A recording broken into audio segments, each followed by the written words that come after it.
যে বিরল খনিজ নিয়ে যুক্তরাষ্ট্র চীন দ্বন্দ্ব তা পাওয়ার সম্ভাবনা দেখা দিয়েছে বাংলাদেশে, আর সে কারণেই বাংলাদেশকে নিয়ে শুরু হয়েছে চীন যুক্তরাষ্ট্র সহ অন্যান্য প্রভাবশালী দেশের টানাটানি। এমনিতেই ভূ অবস্থানগত অবস্থানের কারণে বাংলাদেশ এখন সমস্ত শক্তির কেন্দ্রে, তাই মাথা খারাপ হয়ে যাচ্ছে প্রতিবেশী ভারতের।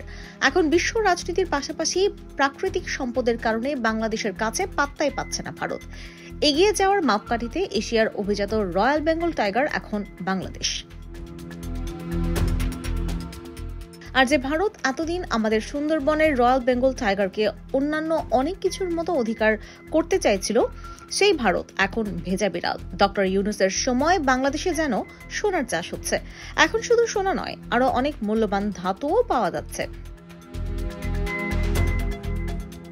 যুক্তরাষ্ট্রের প্রযুক্তি কোম্পানি অ্যাপল আইফোন তৈরিতে বিরল মৃত্তিকা ধাতু আমদানি করে চীন থেকে। শুধু আইফোন না, গুরুত্বপূর্ণ যে কোনো ইলেকট্রনিক সামগ্রীর তৈরিতে খনিজ ধাতু দরকার হয়। এই খনিজ ধাতু সবচেয়ে বেশি মজুদ রয়েছে চীনে।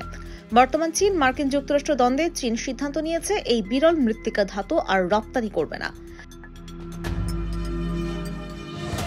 যুক্তরাষ্ট্রের প্রভাবশালী গণমাধ্যম নিউ ইয়র্ক টাইমসের 13 এপ্রিল প্রকাশিত এক প্রতিবেদনে বলা হয়েছে, সম্প্রতি চুম্বক সহ বিরল মৌলের রপ্তানি বন্ধ রাখার জন্য নির্দেশ দিয়েছে চীনের বাণিজ্য মন্ত্রণালয়।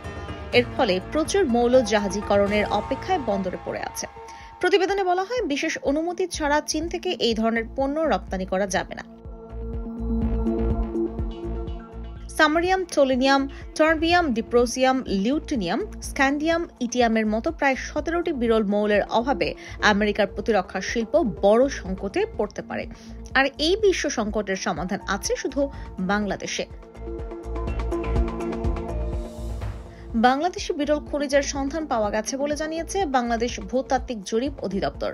প্রায় 20 বছর ধরে খনিজ নিয়ে কাজ করছে বাংলাদেশ ভূতাত্ত্বিক জরিপ অধিদপ্তর। সংস্থাটির গবেষকরা বলছেন, বাংলাদেশের নদী অববাহিকার বালু, জেগে ওঠা চর, সৈকত বালু এবং কয়লা খনি থেকে বিরল খনিজের সন্ধান পাওয়া গেছে। উত্তরবঙ্গের স্বল্প গভীরতায় প্রাপ্ত ভিত্তিশিলাতে বিরল খনিজ থাকার সম্ভাবনার কথাও বলেছেন তারা।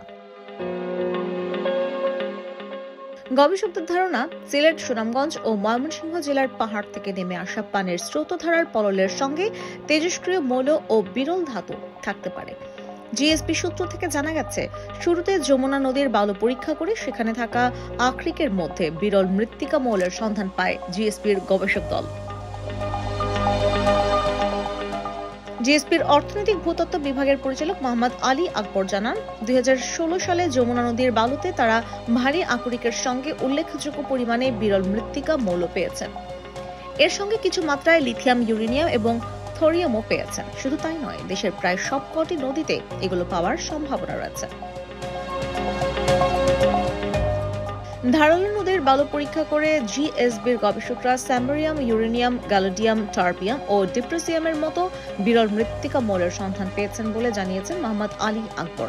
তিনি বলেন, মূলত বালুতে থাকা খনিজ মোনাজাই ও জিরকনের সঙ্গে বিরল মৃত্তিকা মৌলের উপস্থিতির প্রমাণ মিলেছে। প্রতি কেজি বালুতে 60 থেকে 176 মিলিগ্রাম এসব মৌলের উপস্থিতি পেয়েছেন তারা।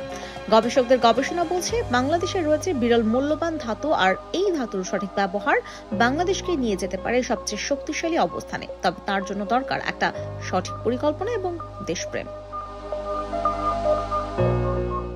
IPTV USA news desk.